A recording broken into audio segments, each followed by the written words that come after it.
Hello everyone, welcome to my YouTube channel CTET coaching centre. आज हम लोग करने वाले हैं क्लास 7 ज्योग्राफी, जो चैप्टर का नाम है वायु, चैप्टर 4 है। इससे पहले जो है मैं चैप्टर 1, 2 एंड 3 के नोट्स जो है इसी चैनल में प्रोवाइड कर दी हूँ। आप लोग उस वीडियो को भी जाके देख सकते हैं।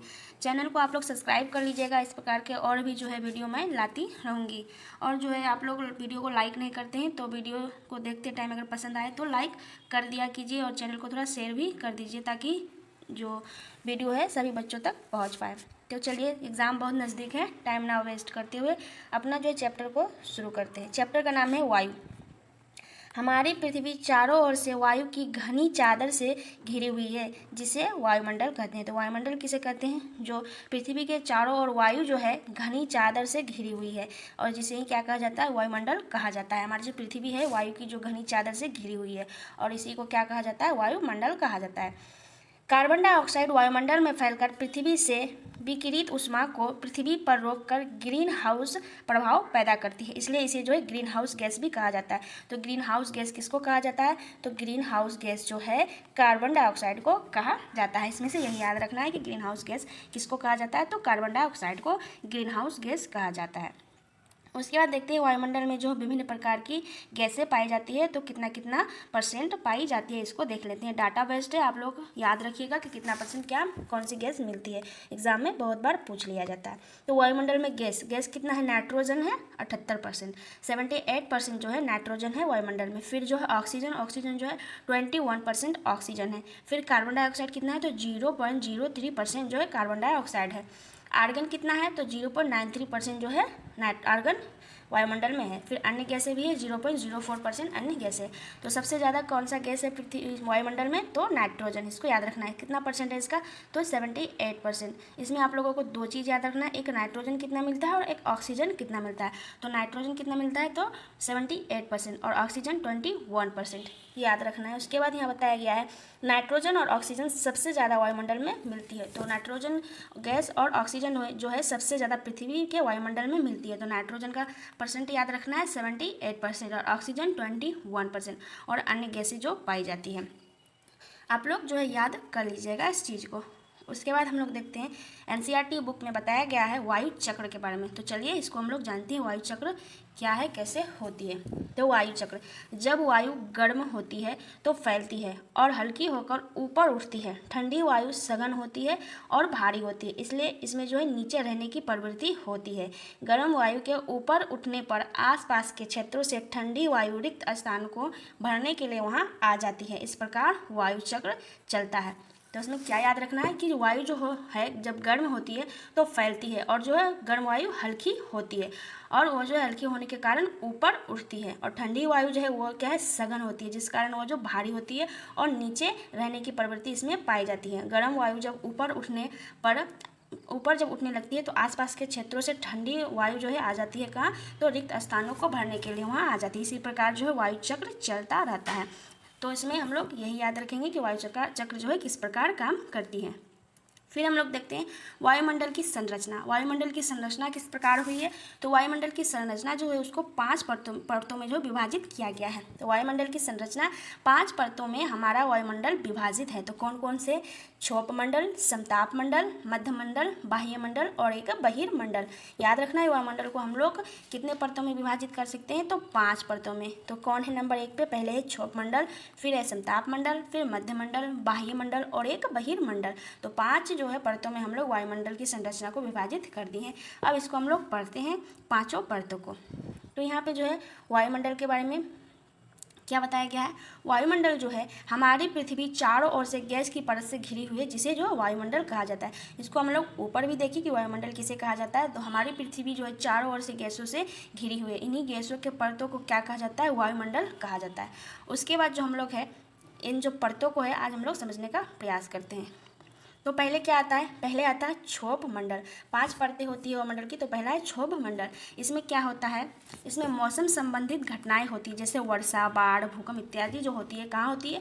क्षोभ मंडल में होती है। तो क्षोभ मंडल में क्या होती है? मौसम संबंधित घटनाएं जो होती है कहाँ होती है? क्षोभ मंडल में होती है। फिर इसके बाद जो है समताप मंडल। समताप मंडल का क्या काम है? तो मौसम संबंधित घटनाएं यहाँ नहीं होती है। समताप मंडल में जो है वो मौसम संबंधित घटनाएं नहीं होती है, इसी कारण जो है यहाँ पे हवाई जहाज उड़ते हैं। तो इसको याद रखना है। क्या याद रखना है कि समताप मंडल में जो है मौसम संबंधित घटनाएं नहीं होती है। चीज़ों को बार बार इसलिए दोहरा रही हूँ ताकि आप लोगों को चीज़ें याद हो जाए वीडियो देखते समय ही, क्योंकि कंटेंट बहुत है सबके पास, ये सारे नोट्स सबके पास है, बुक में भी ये सब चीज़ें अवेलेबल है, सब कोई पढ़ लेता है पर याद नहीं रहता है एग्जाम में। तो इसीलिए मैं बार बार चीज़ों को बोलती हूँ ताकि आप लोगों को याद हो जाए। फिर तीसरे नंबर पे आता है मध्य मंडल। तो तीसरा मतलब मध्य, मध्य मतलब याद रखना है मध्य मंडल। इसमें क्या होता है, तो उल्का पिंड जलकर समाप्त हो जाती है, उल्का पिंड जो है जलकर समाप्त हो जाती है। तो कहाँ, तो मध्य मंडल में। फिर आपका आता है आयन मंडल या बाह्य मंडल। इसमें क्या होता है, तो रेडियो संचार के कार्य जो होते हैं इस मंडल में होते हैं, आयन मंडल में या फिर बाह्य मंडल में। उसके बाद है बहिर्मंडल। बहिर्मंडल में क्या होता है, तो अंतरिक्ष संबंधित जो घटनाएं होती है वो बहिर्मंडल में होती है। तो आप लोग इसको याद करने का प्रयास करेंगे। किस प्रकार याद करेंगे कि याद रखना है 5 परतों में विभाजित किया गया है। तो 2 ऊपर 2 नीचे, बीच में क्या है मध्य, मध्य मतलब मध्य मंडल। और जो हम लोग रहते हैं तो क्षोभ मंडल में जो है मौसम संबंधित घटनाएं होती है। क्षोभ मंडल में क्या होती है, मौसम संबंधित घटनाएं होती है, वर्षा, बाढ़, भूकंप इत्यादि जितना भी मौसम संबंधित घटनाएं है वो जो है क्षोभ मंडल में होती है।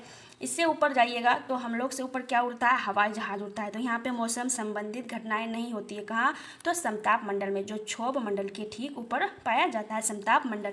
यहाँ जो है मौसम संबंधित घटनाएं नहीं होती है, जिस कारण यहाँ पे हवाई जहाज उड़ते हैं। 2 हो गया। अब क्या आया बीच में, मध्य मंडल। मध्य मंडल में क्या है कि उल्कापिंड जलकर समाप्त तो हो जाता है।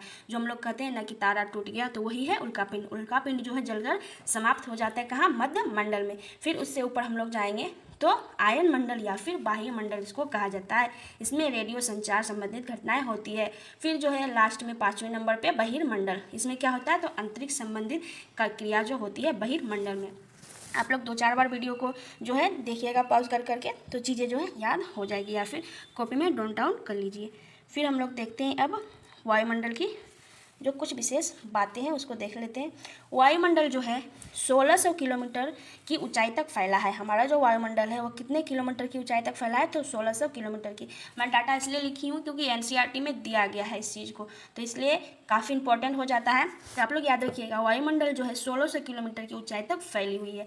वायुमंडल मुख्यतः ऑक्सीजन तथा नाइट्रोजन से बना है। तो ऑक्सीजन कितना मिलता है और नाइट्रोजन कितना मिलता है, तो नाइट्रोजन मिलता है 78% और ऑक्सीजन आपका हो गया 21%। इस डाटा को जो याद रखना है, तो मुख्यतः क्या पाया जाता है, तो नाइट्रोजन पाया जाता है वायुमंडल में 78%, और सेकंड में कौन आता है, तो ऑक्सीजन।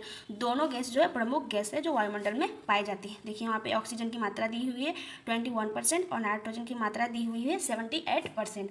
अन्य गैस जैसे कार्बन डाइऑक्साइड, आर्गन इत्यादि की मात्रा जो है 1% रखा गया है अनुमानतः।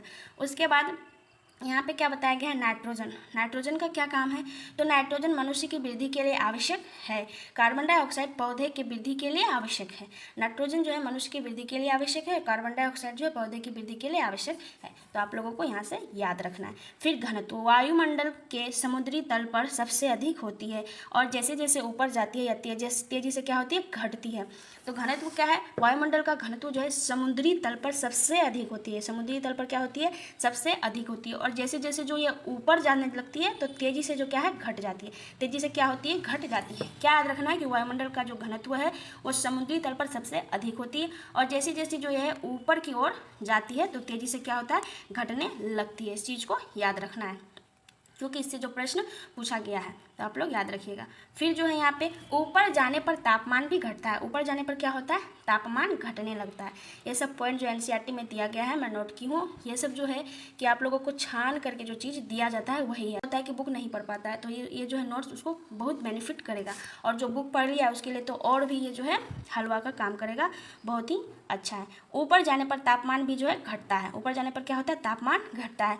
वायु जो है उच्च दाब से निम्न दाब की ओर बहती है। वायु क्या है, तो उच्च दाब से निम्न दाब की ओर बहती है। ये पॉइंट काफ़ी इंपॉर्टेंट है, एनसीईआरटी में पॉइंट दिया गया है और सीटेट एग्जाम में भी यह पूछा गया है। शायद जनवरी वाला जो एग्ज़ाम हुआ था 2024 में, तो उसमें पूछा गया था। वायु जो है उच्च दाब से निम्न दाब की ओर बहती है। तो याद रखना है वायु क्या होती है, उच्च दाब से निम्न दाब की ओर बहती है। फिर पवन क्या है, तो गतिशील वायु को पवन कहा जाता है। पवन किसको कहा जाता है, गतिशील वायु। जो बहती है हवा, जो गति करती है, तो गतिशील वायु को क्या कहा जाता है, पवन कहा जाता है। और पवन का जो नाम है उसका नाम दिया जाता है। पवन का नाम जो है दिशा संबंधित नाम होता है। पवन जैसे पश्चिम की ओर बहेगी तो उसको कहा जाता है पछुआ हवा, और जो पूर्व की ओर बहेगी तो पूर्वी हवा, इस तरह से नाम दिया जाता है। तो दिशा के अनुसार पवन का नाम होता है, इस चीज़ को याद रखना है। और गतिशील वायु को क्या कहा जाता है? पवन कहा जाता है। पृथ्वी के प्रमुख परिमंडल, तो पृथ्वी के प्रमुख परिमंडलों को जो हम लोग पिछले वाले क्लास में कर चुके हैं, क्लास 6 के एनसीईआरटी में। आप लोग जो है इसको देख लीजिएगा जाकर के, क्लास 6 से एनसीईआरटी ज्योग्राफी होगी, उसमें जो पृथ्वी के परिमंडल को मैं पढ़ा चुकी हूँ, आप लोग देख लीजिएगा। उसके बाद हम लोग देखते हैं कुछ पॉइंट्स को जो एनसीईआरटी में दिया गया है। तो क्या है? नाइट्रोजन वायु में सर्वाधिक पाई जाने वाली गैस है। जब हम सांस लेते हैं तब फेफड़ों में कुछ नाइट्रोजन भी ले जाते हैं और फिर उसे बाहर निकाल देते हैं, परंतु पौधों को अपने जीवन के लिए नाइट्रोजन की आवश्यकता होती है। वे सीधे जो है वायु से नाइट्रोजन नहीं ले पाते हैं। मृदा तथा कुछ पौधे की जड़ों में रहने वाले जीवाणु वायु से नाइट्रोजन लेकर इसका स्वरूप बदल देते हैं, जिससे पौधे इसका प्रयोग कर सके। इस पॉइंट को याद रखिएगा, इससे जो है प्रश्न भी पूछा गया है। तो क्या याद रखना है कि नाइट्रोजन जो है वायु में सर्वाधिक पाई जाने वाली गैस है। जब हम सांस लेते हैं तो फेफड़ों में जो है कुछ नाइट्रोजन भी चले जाते हैं और फिर उसे जो हम लोग बाहर निकाल देते हैं, परंतु पौधे जो है अपने जीवन के नाइट्रोजन की आवश्यकता होती है पौधों को, और वे जो है किंतु सीधे रूप से नाइट्रोजन को नहीं ले पाते। कौन? तो पौधे। तो वे किस प्रकार लेते हैं? तो मृदा तथा कुछ पौधों की जड़ों में रहने वाले जीवाणु वायु से नाइट्रोजन लेकर इसका स्वरूप बदल देते हैं और फिर पौधे जो है इसका यूज करते हैं। इस चीज़ को याद रखना है। फिर हम लोग चलते हैं तापमान। तो तापमान क्या है?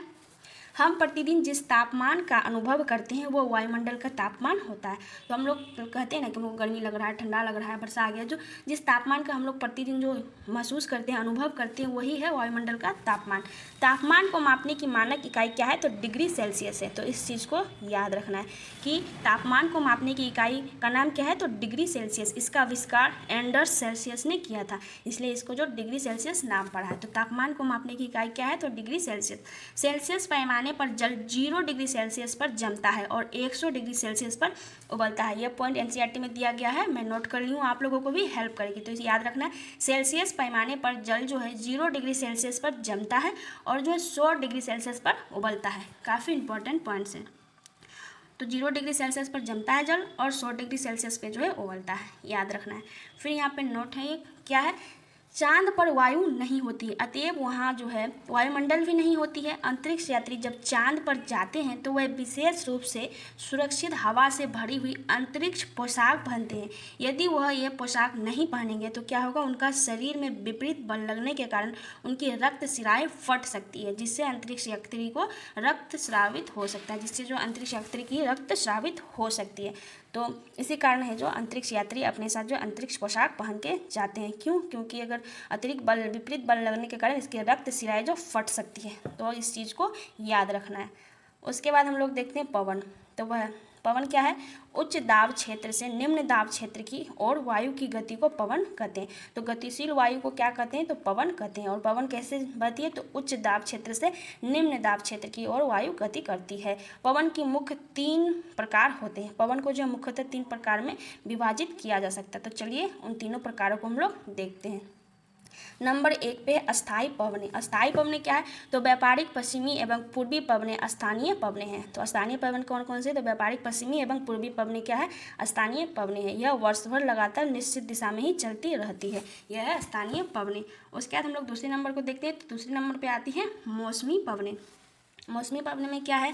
ये पवनें विभिन्न ऋतुओं में अपनी दिशा बदलती रहती है। अपनी दिशा जो ये है विभिन्न ऋतुओं में बदलती रहती है। जैसे एग्जाम्पल है भारत में मानसूनी पवनें। तो मौसमी पवनें क्या है कि विभिन्न ऋतुओं में अपनी दिशा बदलती रहती है, और भारत की मानसूनी पवनें जो है मौसमी पवनों का उदाहरण है। उसके बाद हम लोग देखते हैं स्थानीय पवनें। स्थानीय पवनें में क्या आती है? तो ये वे पवनें हैं किसी छोटे क्षेत्र में वर्ष या दिन के किसी विशेष समय में चलती है। इस प्रकार के पवन को क्या कहा जाता है? तो स्थानीय पवन कहा जाता है। एग्जाम्पल में स्थल एवं समुद्री समीर। ये पवनें किसी छोटे क्षेत्र में वर्ष या दिन के किसी विशेष समय में चलती है। इस प्रकार के पवन को क्या कहा जाता है? स्थानीय पवन कहा जाता है। तो चलिए हम लोग एक प्रश्न को यहाँ पे डील करते हैं। तो आप लोगों को जो इसका उत्तर कमेंट बॉक्स में देना है। तो चलिए हम लोग पढ़ते हैं। निम्नलिखित कथनों पर विचार कीजिए। निम्नलिखित कथनों पर जो विचार करें। तो नंबर 1 कथन क्या है? वायुमंडल में सबसे अधिक नाइट्रोजन गैस पाई जाती है। जब दूसरा नंबर है, जब हम सांस लेते हैं तब ऑक्सीजन के साथ फेफड़ों में कुछ नाइट्रोजन ले जाते हैं। तीसरे नंबर पे है, पौधे अपने जीवन के लिए नाइट्रोजन की आवश्यकता को सीधे वायुमंडल से पूरा करते हैं। उपरोक्त कथनों में से आप लोगों को सत्य कथन का जो है चयन करना है। प्रश्न को आप लोग फिर से पढ़ लीजिएगा, तीनों जो ऑप्शन आप लोग पढ़ लीजिएगा। नंबर 1, 2, 3 तीनों ऑप्शन को पढ़िएगा। उसके बाद जो यहाँ पे सत्य कथन का चयन करना है, उपरोक्त में से कौन सा या कौन से कथन सत्य हैं।